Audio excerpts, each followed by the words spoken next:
जय हिंद दोस्तों। आज की इस वीडियो में हम लोग देखेंगे एसएससी सीजीएल 2024 के लिए जनरल अवेयरनेस के प्रीवियस ईयर क्वेश्चन के चौथे प्रैक्टिस सेट को। तो चलिए देखते हैं पहले प्रश्न को। पहला प्रश्न है, स्वतंत्रता पूर्व भारत में गरीबी रेखा पर चर्चा करने वाले पहले व्यक्ति निम्नलिखित में से कौन थे।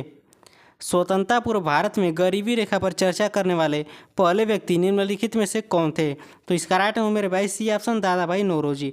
दादाभाई नौरोजी। अगला प्रश्न है, न्यायाधीशों को एक उच्च न्यायालय से दूसरे उच्च न्यायालय में स्थानांतरित करने का अधिकार किसके पास है। न्यायाधीशों को एक उच्च न्यायालय से दूसरे उच्च न्यायालय में स्थानांतरित करने का अधिकार किसके पास है। तो इसका राइट ए ऑप्शन, भारत के राष्ट्रपति के पास। भारत के राष्ट्रपति के पास यह अधिकार है। अगला प्रश्न है, 1528 में चंदेरी के युद्ध में निम्नलिखित में से किसकी हार हुई थी। 1528 में चंदेरी के युद्ध में निम्नलिखित में से किसकी हार हुई थी। तो इसका राइट है सी ऑप्शन, मेदिनी राय की। मेदिनी राय की हार हुई थी और ये युद्ध बाबर और मेदिनी राय के बीच लड़ा गया था। अगला प्रश्न है, निम्नलिखित में से किसकी स्थापना 1875 में बम्बई में हुई थी। निम्नलिखित में से किसकी स्थापना 1875 में बम्बई में हुई थी। तो इसका राइट है सी ऑप्शन, आर्य समाज की स्थापना। आर्य समाज की स्थापना 1875 में बम्बई में हुई थी। चलिए देखते हैं अगले प्रश्न को। अगला प्रश्न है, भारत का प्रथम विधि अधिकारी कौन होता है। भारत का प्रथम विधि अधिकारी कौन होता है। तो इसका राइट है मेरे भाई डी ऑप्शन, भारत के महान्यायवादी। भारत का प्रथम विधि अधिकारी भारत के महान्यायवादी होते हैं। अगला प्रश्न है, 3014 मीटर ऊंची जफ्फू पर्वत श्रेणी किस राज्य में स्थित है। 3014 मीटर ऊंची जफ्फू पर्वत श्रेणी किस राज्य में स्थित है। तो इसका राइट है बी ऑप्शन, नागालैंड में। जफ्फू पर्वत श्रेणी नागालैंड में स्थित है। अगला प्रश्न है, निम्नलिखित में से हिमालय के किस उपखंड में कंचनजंगा पर्वत स्थित है। निम्नलिखित में से हिमालय के किस उपखंड में कंचनजंगा पर्वत स्थित है। तो इसका राइट है सी ऑप्शन, दार्जिलिंग और सिक्किम हिमालय में। दार्जिलिंग और सिक्किम हिमालय में। अगला प्रश्न है, भारतीय संविधान में मौलिक कर्तव्यों को यहाँ पर खाली स्थान संशोधन द्वारा जोड़ा गया था। भारतीय संविधान में मौलिक कर्तव्यों को 42वें संशोधन द्वारा जोड़ा गया था। इसका राइट सी ऑप्शन, 42वें संविधान संशोधन द्वारा। 42वां संशोधन कब हुआ था। तो ये 1976 में हुआ था। अगला प्रश्न है, पहले पैरा ओलंपिक खेल किस वर्ष आयोजित किए गए थे। पहले पैरा ओलंपिक खेल किस वर्ष आयोजित किए गए थे। तो इसका राइट बी ऑप्शन, 1960 में। 1960 में रोम में। 1960 में रोम में। अगला प्रश्न है, निम्नलिखित में से कौन सा लाल शैवाल है। निम्नलिखित में से कौन सा लाल शैवाल है। तो इसका right C option, Rhodophyceae. Rhodophyceae लाल शैवाल है। अगला प्रश्न है, उत्तर पश्चिम भारत में पठानों ने किसके नेतृत्व में लाल कुर्ती रेड शर्ट के नाम से मशहूर खुदाई खिदमतगार संस्था की स्थापना की। उत्तर पश्चिम भारत में पठानों ने किसके नेतृत्व में लाल कुर्ती रेड शर्ट नाम की मशहूर खुदाई खिदमतगार संस्था की स्थापना की। तो इसका राइट है मेरे भाई ये ऑप्शन, खान अब्दुल गफ्फार खान। खान अब्दुल गफ्फार खान ने। अगला प्रश्न है, निम्नलिखित में से कौन सा विकल्प भारतीय संविधान में रिपब्लिक गणतंत्र शब्द का अर्थ बताता है। निम्नलिखित में से कौन सा विकल्प भारतीय संविधान में रिपब्लिक गणतंत्र शब्द का अर्थ बताता है। तो इसका राइट सी ऑप्शन, निर्वाचित प्रमुख। निर्वाचित प्रमुख। अगला प्रश्न है, मृच्छकटिका नाटक निम्नलिखित में से किसने लिखा था। मृच्छकटिका नाटक निम्नलिखित में से किसने लिखा था। तो इसका राइट बी ऑप्शन, शूद्रक ने। शूद्रक ने। अगला प्रश्न है, निम्नलिखित में से किस सितार वादक को वर्ष 1999 में भारत रत्न से सम्मानित किया गया था। निम्नलिखित में से किस सितार वादक को वर्ष 1999 में भारत रत्न से सम्मानित किया गया था। तो इसका राइट है मेरे भाई बी ऑप्शन, पंडित रविशंकर। पंडित रविशंकर को 1999 में भारत रत्न से सम्मानित किया गया था।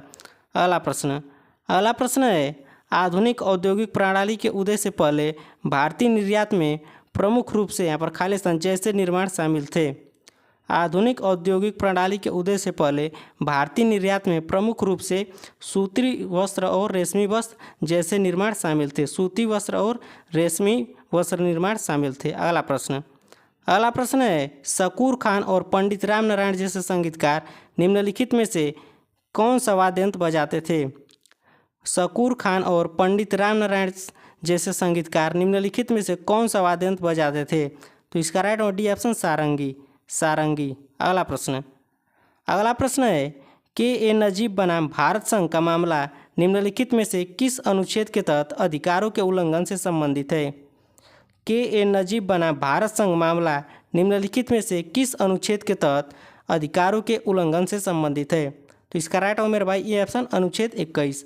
अनुच्छेद 21। अगला प्रश्न है निम्नलिखित में से कौन सी भाषा तिब्बती वर्मी भाषा परिवार से संबंधित है। निम्नलिखित में से कौन सी भाषा तिब्बती वर्मी परिवार से संबंधित है।